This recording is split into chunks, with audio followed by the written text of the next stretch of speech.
अस्सलाम वालेकुम जी, आप देख रहे हैं जज्बा पॉडकास्ट और मैं हूं आपका होस्ट मिर्ज़ा अवैस बेग। नाजरीन, जिस तरह आप सब जानते हैं कि आज़ाद कश्मीर कानून साज असम्बली के हवाले से जो इंतखाबात हो रहे हैं उसकी गहमा गहमी अपने अरूज पर पहुंच चुकी है। तमाम जमातों के जो उम्मीदवार हैं वो अपने अपने नाराज़ महाजरीन वोटर्स को मनाते हुए भी दिखाई दे रहे हैं। और इस वक्त हल्के की क्या सूरत हाल है, जिस तरह आपको पता है कि ये हल्का 3 अजला गुजरात, वजीराबाद और मंडी बाउद्दीन पर मुश्तमिल है। ये काफ़ी बड़ा एक हल्का माना जा रहा है। इसके उम्मीदवार भी तमाम जमातों से सामने आ रहे हैं और अपने अपने इलाकों में उनकी कंपेन भी जारी है, कॉर्नर मीटिंग्स भी हो रही हैं, जलसे भी हो रहे हैं। तो इससे पहले जब हमने पॉडकास्ट इस हल्के के हवाले से किया था, तो अभी जमात इस्लामी के हवाले से हमने इसमें जानने की कोशिश करेंगे कि जमात इस्लामी भी इस हल्के में मैदान में उतरी है। और इसके जो उम्मीदवार हैं राना मोहम्मद उमर सदीक जराल साहब हैं, जो कि जमात इस्लामी डिस्ट्रिक्ट गुजरात के जनरल सेक्रेटरी भी हैं। इनसे बात करते हैं। Sir, welcome to my show. आपने सियासी सफ़र कैसे क्यों शुरू किया और स्पेसिफिकली आपने जमात इस्लामी को ही क्यों सिलेक्ट किया? जमात इस्लामी एक फ़िक्री जमात है। इस खित्ते के अंदर नज़रियाती लिहाज से अगर कोई मजबूत तरीन मरकज़ है, तहरीक है, तो अल्हम्दुलिल्लाह जमात इस्लामी है। तो ज़माना तालिब इल्मी से ही मेरा जमात इस्लामी के साथ ताल्लुक़ बन गया था। इसमें बड़ी जो सबब था वो मौलाना सैयद अबुल आला मौदूदी रहमतुल्लाह अलैह, उनकी फ़िक्र, उनका लिटरेचर वो पढ़ने के बाद फिर बाकायदा तौर पे मैं 2009 से जमात इस्लामी का रुकन हूँ। और जब हमारी बतौर रुकन जमात में बाकायदा शमूलियत हुई तो उसके बाद साथ ही सियासी सफ़र भी शुरू हो गया।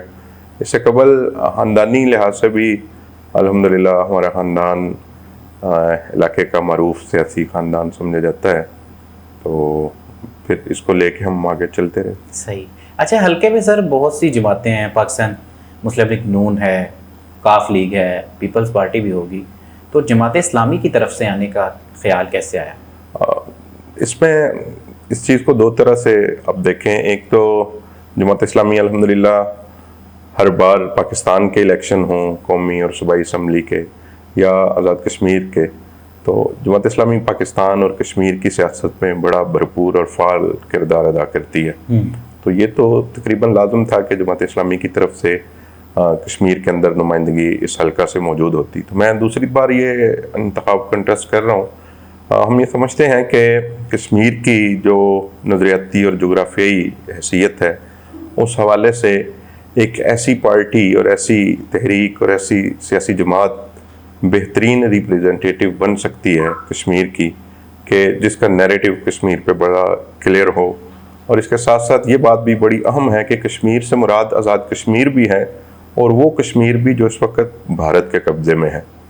तो इस हवाले से अगर आप खुद भी गैर जानबदाराना जायज़ा लें तो आपको पता चलेगा कि इस पूरे खित्ते के अंदर जो सबसे तवाना आवाज़ है दोनों टेरिटरीज़ में, इंडियन ऑक्युपाइड कश्मीर के अंदर भी और आज़ाद कश्मीर के अंदर भी, तो इसकी बेहतरीन नज़रियाती और तंजीमी अप्रोच रखने वाली अगर कोई सियासी जमात है तो वो अल्हम्दुलिल्लाह जमात इस्लामी है। सही। मकबूजा कश्मीर की अगर मैं बात करूं तो सैयद अली गिलानी और उनकी पूरी हिरारकी, वो सारी लेगेसी जो चलती आ रही है।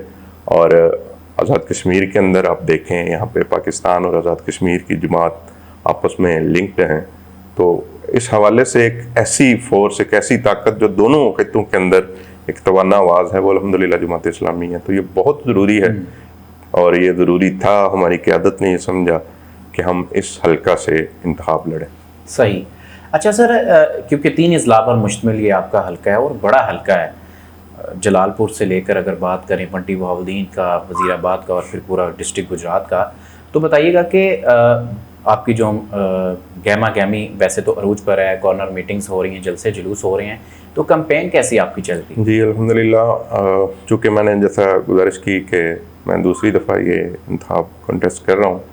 पहली दफ़ा भी हमने बहुत अच्छा स्कोर किया, बल्कि मतलब उस वक़्त जो रिज़ल्ट हमारे लिए था वो गैर मुतवक्को बेहतरीन था।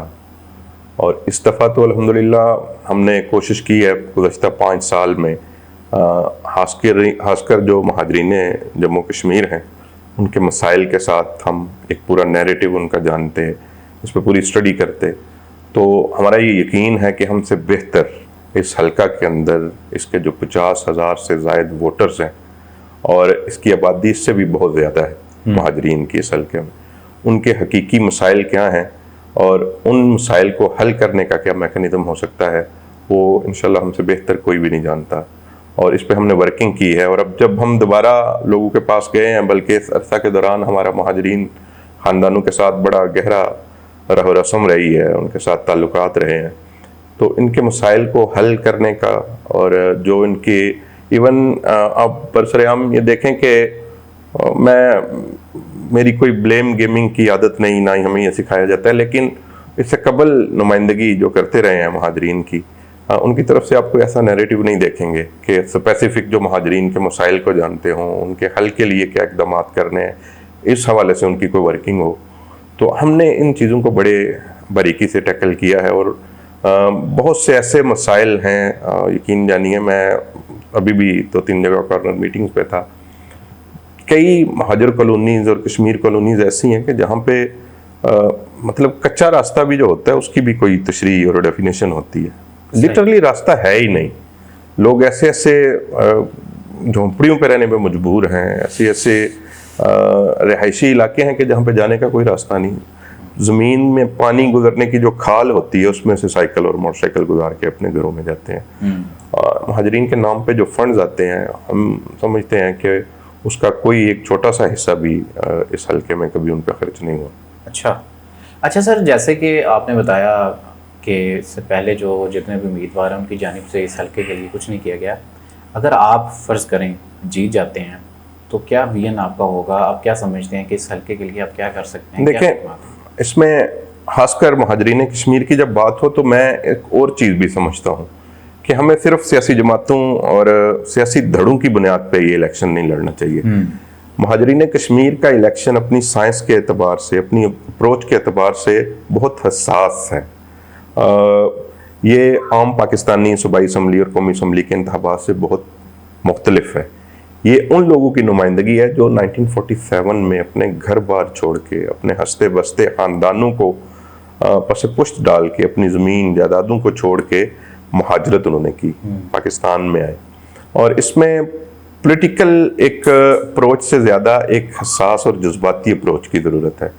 मेरे जहन के अंदर जो इसका नक्शा है कि हम इस पूरी कॉन्सिक्वेंसी में तीनों अजला पे मुश्तमिल एक ऐसी फोर्स और एक ऐसी टीम बनाएंगे, कश्मीर कौंसिल के नाम से हो सकती है, महाजरीन रिलीफ कौंसिल के नाम से हो सकती है, कि जिसमें सारे इलाकों की तरफ से हम उन लोगों को जो मसाइल को समझते हैं, जो अपनी अप्रोच रखते हैं, जिनकी जड़ें हैं महाजरीन में, चाहे उनका ताल्लुक किसी भी सियासी जमात से है, उन पर मुश्तमिल हम एक कौंसिल तश्कील देंगे कि वो हर इलाके के मसाइल को टैकल करें, दूर दराज इलाकों तक पहुँचें जहाँ जहाँ महाजरीन आबाद हैं, और फिर हम मिल बैठ के वो कौंसिल इंशाल्लाह अपनी मदद आपके तहत भी हुकूमत पाकिस्तान से हम इन महाजरीन को क्या रिलीफ लेके दे सकते हैं और आज़ाद कश्मीर गवर्नमेंट इस हवाले से क्या मुआवनत कर सकती है, इस पर हम एक पूरा मैकेनिज़्म तश्कील देंगे। और इसके अलावा फिर तीनों अजला, ज़िला गुजरात, ज़िला मंडी बहाउलदीन और ज़िला वज़ीराबाद, इनकी हम अलग अलग भी 5 रुकनी या 7 रुकनी एक कौंसिल बनाएंगे जो सिर्फ अपने अपने इलाकों में मुकीम महाजरीन के मसाइल को जाने और उनको किस तरह से हमने हल करना है उसके लिए मिल बैठ के। और अगर इसके लिए कोई फंडिंग आती है तो मैं समझता हूँ कि वो फ़र्द वाहिद एक MLA का काम नहीं कि जहाँ पे उसके ताल्लुक अच्छे हैं, जहाँ पे वो समझता है कि मेरे करीब का इलाका है, मुझे वोट ज़्यादा मिल जाएंगे, उस बुनियाद पे उसको तकसीम किया जाए, बल्कि वो कौंसिल ही ये फैसला करेगी कि सबसे प्रायोरिटी पे किन इलाकों के अंदर डेवलपमेंट की ज़रूरत है, किन इलाकों के क्या मसाइल हैं, हम उन्हें वहाँ पे अगर देखा जाए, बात की जाए फर्जी, तो यूनियन कौंसिल लेवल से आप समझ रहे हैं कि वहाँ से उनके मसाइल को उठाया जा सकता है। ज़ाहिर चूँकि स्कैटर आबादी है, फैली हुई है, कहीं बहुत थोड़े, कहीं 10-20 घर भी हैं, कई इलाके ऐसे हैं जहाँ पे सिर्फ 2-4 घराने हैं, तो इसे यूनियन कौंसिल तो हम नहीं कह सकते, लेकिन इलाका वाइज, इंतहाबी हल्का वाइज हम इसको इंशाल्लाह टैकल करेंगे और इनको जो भी हम महाजरीन के लिए बेहतरीन से राना साहब, ये जो आपके वोटर्स हैं, जो महाजरीन है कश्मीरी, ये काफ़ी बिखरे हुए हैं मुख्तलिफ इलाकों में। पहले तो ये बताएं कि इनके मसाइल की अगर बात करें तो इनके डोमिसाइल या बाकी इनका ID कार्ड वगैरह, ये सारी चीज़ें, इस वाले से जो जमात इस्लामी है उसने क्या मैकेनिज़्म किया है कि इनकी मुश्किलात को या इनके मसाइल को कम किया जाए, ख़त्म किया जाए? इसमें मेरे साहब एक बड़ी बुनियादी चीज़ है, ने जम्मू कश्मीर मुकीम पाकिस्तान जो है इनकी डुअल नेशनैलिटी है, दोहरी शहरियत है जी। तो अगर आप अंदाजा करें कि कानूनी तौर पर, आईनी तौर पर आप एक कम्युनिटी को दोहरी शहरियत देते हैं, लेकिन कभी जिंदगी में किसी महाजर ने अगर अपनी दोहरी शहरियत को उसे एंटरटेन ही नहीं किया गया तो वो दोहरी शहरियत कैसी है?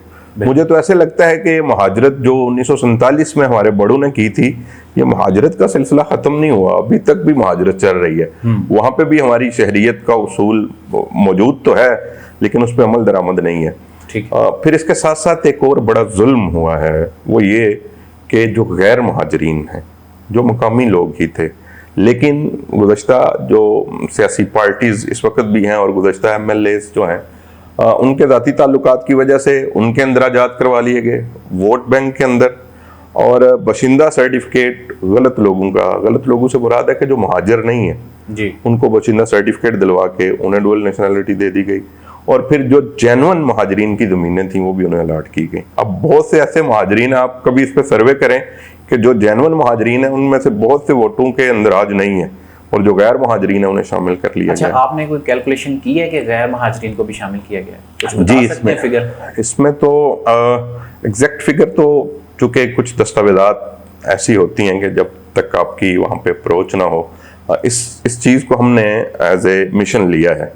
अल्लाह ताला ने हमें अगर मौका दिया तो इंशाल्लाह एक बड़ी तादाद है, वक्त आने पे हम इंशाल्लाह आपको बताएंगे भी कि कौन कौन गैर महाजरीन थे और उनको महाजरीन में शामिल किया गया। अच्छा, थोड़ा सा ये भी बता दें कि कौन लोग हैं जो इसमें मुलविस हैं, जो आप क्लेम कर रहे हैं, उनके हवाले से कुछ बता दें। कौन सी स्पॉट है जहाँ पर उनको ये चीज़ें अलॉट की गई, ये भी बता दें। अच्छा, इसमें ये पहली बात तो आपको पता होना चाहिए कि ऐसा काम कोई बेख्तियार बंदा तो नहीं कर सकता। ऐसा काम कोई ऐसा बंदा तो नहीं कर सकता कि जिसे इन सारे मामलात का पता ना हो या जिसका इख्तियार ना हो। ये बाख्तियार लोगों ने ये काम किए हैं, और इंशाल्लाह वो भी, उस पर भी हम वर्किंग कर रहे हैं। वो फिगर जब एक्चुअल हमारे सामने, कुछ काफ़ी हिस्सा तो हमें पता है, बहुत से हम आपके सामने लेके भी आएंगे इंशाल्लाह। सही। अच्छा राना साहब, जैसे कि अवामी एक्शन कमेटी के हवाले से स्ट्राइक भी वहाँ पर जारी है, जो 12 नशिस्तों का उन्होंने इशू बनाया है, इशू तो नहीं, जो उनका एहतजाज है, जो उनके मुतालबात हैं, उसके हवाले से जमात इस्लामी का क्या मौक़िफ़ है?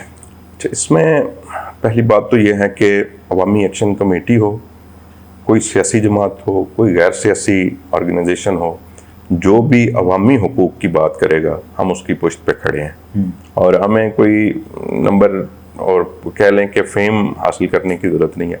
अवामी एक्शन कमेटी के शुरू के जो मुतालबात थे वो बड़े जेन्युइन थे और हमने उनकी तायीद की, लेकिन अगर कोई गिरोह, चाहे वो तादाद में बहुत थोड़ा हो, हजम के एतबार से बहुत बड़ा हो, लेकिन अगर वो पाकिस्तान की और कश्मीर की नज़रियाती असास के बारे में उस पर कोई हमला करेगा, या किसी एक कम्युनिटी की या बिलखुसूस महाजरीन की जो शनाख्त है उसको ख़त्म करने की बात करेगा, तो हम उसके ज़ाहिर है ज़िद में खड़े हैं, उसके मुखालफत में खड़े हैं। लेकिन इसमें ये बात बड़ी अहम है, ये पहली बात तो ये जेन्युइनली आप समझ लें कि अवामी एक्शन कमेटी का महाजरीन की नशिस्तों को ख़त्म करने का मुतालबा ये सरासर गलत है, ये दुरुस्त नहीं है, ये फेडरेशन ऑफ पाकिस्तान के ख़िलाफ़ है, ये कश्मीर और पाकिस्तान के इल्हाक पे कारी ज़रब है।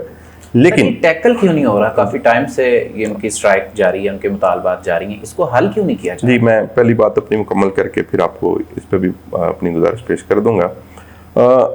ये रद्द-ए-अमल की सियासत कश्मीर के अंदर क्यों शुरू हुई? अच्छा, 12 महाजरीन नशिस्तें जो हैं, ये मतलब इन्हें टैकल कर लिया जाता है, अपनी मर्जी से चलाया जाता है, अंदर वाली 33 को भी ऐसे ही किया जाता है, और ये रद्द-ए-अमल की सियासत वहाँ पे शुरू हुई है। इसके पीछे रीज़न एक मौजूद है कि हमारे MLAs जो एक नशिस्त से या एक पार्टी टिकट से मुंतखब होकर जाते हैं, 4-4 पार्टियां अंदर बदल रहे हैं, तो ये एक नफरत की, बेचैनी की सियासत वहाँ पे शुरू हुई है। लेकिन हाँ जी, वोटर का अदम एतमाद, और वहाँ पे भी आज़ाद कश्मीर के अंदर भी इस चीज़ को समझा गया है।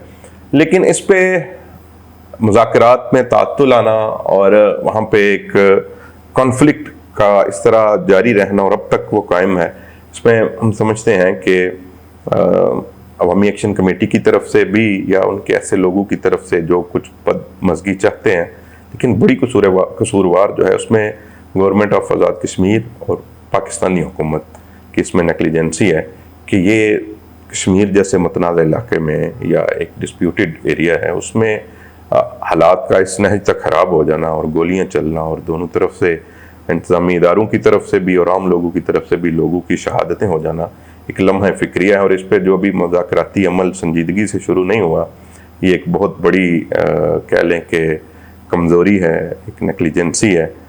इसकी हम मजम्मत करते हैं। अमीर जमात इस्लामी पाकिस्तान हाफिज़ नईमुर रहमान साहब इस पर बड़े खुले अंदाज में आ गए हैं। जमात इस्लामी इसमें अपना जितना भी पॉजिटिव किरदार अदा कर सकती है वो कर रही है, और बार बार हम ये तलकीन भी कर रहे हैं कि हुकूमत उन लोगों के साथ मिल के बैठे। ये मसला मुज़ाकरात के ज़रिए ही हल होगा और मुज़ाकरात के ज़रिए ही हल होना चाहिए। आइनी मसला है, अगर किसी का कोई मुतालबा ऐसा है कि वो आइन के अंदर उसके मुतालबे को मानने की गुंजाइश है तो वो आइन के मुताबिक ही होना चाहिए, वरना सड़क पे बैठ के या किसी एहतजाज के नतीजे में आप आइन और कानून को तो टॉपल नहीं कर सकते। अच्छा सर, सिनेरियो क्या आप देख रहे हैं, क्योंकि काफ़ी इस चीज़ को टाइम हो चुका है, ऊँट किस करवट बैठेगा, कुछ है अंदाज़ा? अच्छा, इसमें कुछ चीज़ें तो हम समझते हैं कि कश्मीरी लोग जो हैं और पाकिस्तान के लोग, इनके दिल और दिमाग आपस में जुड़े हुए हैं। कोई ऐसी, चाहे वो बॉर्डर पार की तरफ से कोई कह लें कि कोई साजिश चल रही है या अंदर से कुछ लोगों की हिजान अंगेज़ी है या जज्बातियत है, तो उसको ज़्यादा मौका नहीं मिलेगा। हमें उम्मीद है कि इंशाल्लाह कश्मीर, आज़ाद कश्मीर के हालात बहुत जल्द दुरुस्त हो जाएंगे, बर वक़्त इंतखाबात होंगे और जो नाराज़ लोग हैं उन्हें मनाने की कोशिश की जाएगी, और इसमें हुकूमत अगर कोई संजीदा इक़दाम करेगी तो इंशाल्लाह हम उसकी पुश्त पे खड़े होंगे।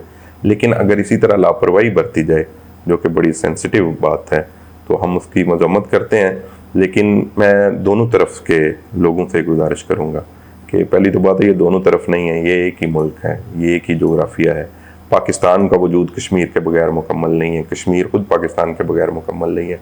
लोगों को भी ये बात समझनी चाहिए और जायज़ मुतालबात के लिए फोरम्स मौजूद हैं, उस पर डिस्कस करना चाहिए। अच्छा सर, क्या ये जो अवामी एक्शन कमेटी के मुतालबात हैं, तो आप क्या समझते हैं कि इसका जो इफ़ेक्ट है वो आपके वोटर्स पर भी पड़ सकता है? यहाँ पे हमारे चूँकि महाजरीन वोटर मुकीम पाकिस्तान है, चूँकि वो भी तो कश्मीरी हैं ना? जी, वो भी कश्मीरी हैं। अच्छा, इसमें मैं एक दिलचस्प आपसे बात आपको बताऊँगा कि यहाँ पे जो महाजरीन वोटर्स हैं वो 100% कमोबेश, बल्कि इसमें कमोबेश भी नहीं है, क्लियरली 100% वोटर्स जो हैं वो इस बात के हामी हैं और उन्हें इस बात पे मतलब उनको कंसेंसस हैं कि हमें वहाँ पे हमारी नशिस्तें भी होनी चाहिए, वोट का हक भी होना चाहिए। बल्कि इस हवाले से थोड़ी तशवीश भी पाई जाती है कि वहाँ पे कश्मीर के अंदर कुछ लोग इस तरह की बात क्यों कर रहे हैं कि कश्मीरियों से, महाजरीन से उनकी कश्मीर की शनाख्त छीनी जाए। कौन अफसार है इनको, कुछ पता है आपको, कुछ कहें? अच्छा,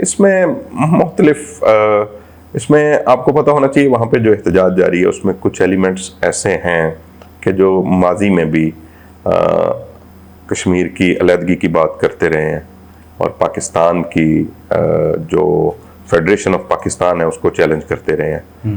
तो उन लोगों की से को कश्मीर में ख़ास नहीं है, ना होने के बराबर है। लेकिन और इसमें मैं एक और बात भी कहूँगा कि भारतीय प्रॉक्सी जो है इसको भी नज़रअंदाज नहीं किया जा सकता। ठीक है। अच्छा राना साहब, ये बताएं कि आपका मुकाबला होगा, जो टक्कर का मुकाबला होगा, बड़े बड़े सियासी जो हरीफ हैं वो आपके सामने होंगे, तो कितनी तैयारी आपकी हो चुकी है? जहन में क्या चल रहा है? जमात कितना सपोर्ट कर रही है? जमात क्या कह रही है? किस तरह आप इन चैलेंजेस का मुकाबला करेंगे? अच्छा, एक तो हक और कह लें कि नाहक की कशमकश होती है, वो तो हम समझते हैं जारी है और हम बड़े बेहतरीन तैयारी के साथ इंतखाब में मौजूद हैं।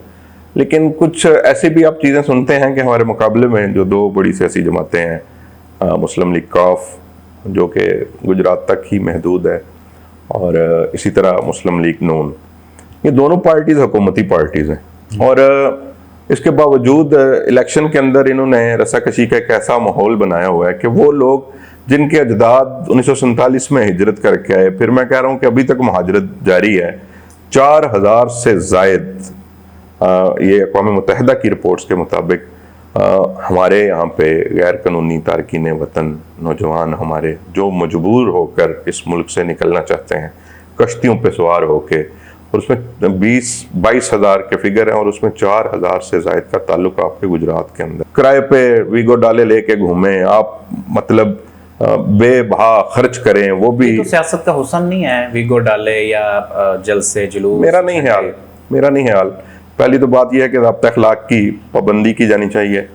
और जिस तरह मैंने बात की कि एक टफ माहौल उन इलाकों के अंदर जहां महाजरीन वोटर्स हैं, आपस के अंदर धड़ेबंदी की बुनियाद पे और बरादरिज्म की बुनियाद पे जो लड़ाने की कोशिश की जा रही है, उसकी बजाय आए नैरेटिव बयान करें, अपना बयानिया रखें, अपना मंशूर लोगों के सामने रखें और लोगों पे छोड़ें। ठीक है, आप लोगों के पास पहुंचना हर एक का राइट है, लेकिन उसमें ऐसी कैफियत बना लेना कि एक दूसरे के बंदा दस्तों गिरबान हो जाए, ये दुरुस्त नहीं है। मैं यहाँ पे खास करके बात करूंगा टांडा की, जहाँ से मुस्लिम लीग काफ और मुस्लिम लीग नून दोनों मेरे लिए बड़े काबिल एहतराम है। उम्र से बड़ा जो भी बंदा हो मैं उसकी बड़ी इज्जत करता हूँ, लेकिन वहाँ पे आप देख लें हल्का PP 29 का अगर पाकिस्तानी तकसीम कार के हवाले से देखा जाए, सूबाई असम्बली का सबसे बड़ा हल्का PP 29 का सबसे बड़ा मरकज है टांडा, जहाँ से दोनों पार्टीज के कैंडिडेट का ताल्लुक है। वहाँ पर नादरा ऑफिस नहीं है, छोटे छोटे इलाकों के अंदर लोगों ने अपनी अप्रोच से और कोशिश करके बनवा लिया। 1122 नहीं है, वहाँ पे सरकारी रेस्ट हाउस है। मैं आपको तो मेरे साथ ज़रूर कहूँगा कि कभी जाके आप विज़िट करें। आप तसव्वुर करें कि आज से 10 साल पहले वहाँ पे एक सरकारी रेस्ट हाउस बनाया गया। किस मकसद के लिए बनाया गया होगा कि एक खूबसूरत बॉर्डर एरिया है, लोग यहाँ पे आराम और रिलैक्स होने के लिए आए। खंडर बन चुका है। सरकारी स्कूल जो है वहाँ पे, अगर वो अपनी सही हालत में है तो आप मुझे बताएं, खस्ता हालत और छतें गिरने के करीब पहुँच चुकी हैं। इसी तरह रिकॉर्ड राजी सेंटर वहाँ पे मौजूद नहीं है।